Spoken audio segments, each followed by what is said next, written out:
Today, we announce criminal extortion charges against Michael Avenatti. The charges are based on Avenatti's scheme to extract more than $20 million in payments from a public company by threatening to use his ability to garner publicity to inflict financial and reputational harm on the company. Avenatti's conduct had nothing to do with zealous advocacy for a client or any other kind of legitimate legal work. Instead, Avenatti used illegal and extortionate threats for the purpose of obtaining millions of dollars in payments for himself. Avenatti repeatedly pressured the company to agree to pay or risk having Avenatti hold a press conference that he claimed would dramatically drive down the stock price of the company and its market value.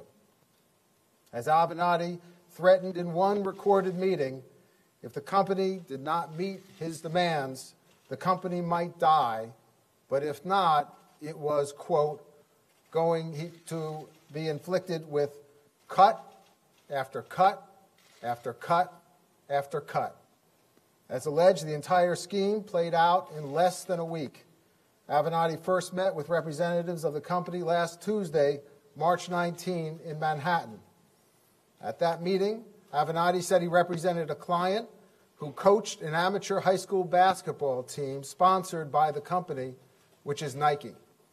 The team had recently lost that contract worth $72,000 a year, and Avenatti claimed the coach had information about potential misconduct by employees at Nike.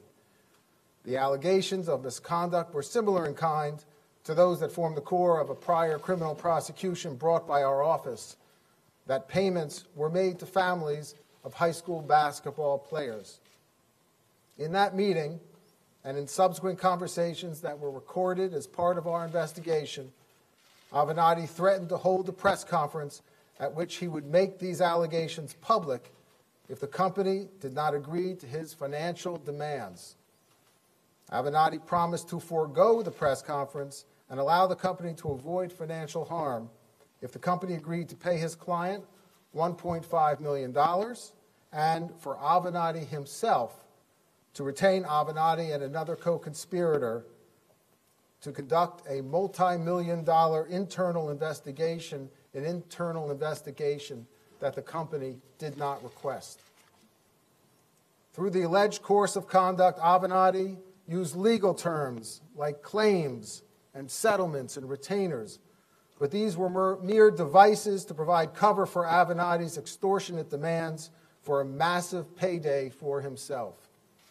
By engaging in the conduct alleged in the complaint, Avenatti was not acting as an attorney. A suit and tie doesn't mask the fact that, at its core, this was an old-fashioned shakedown.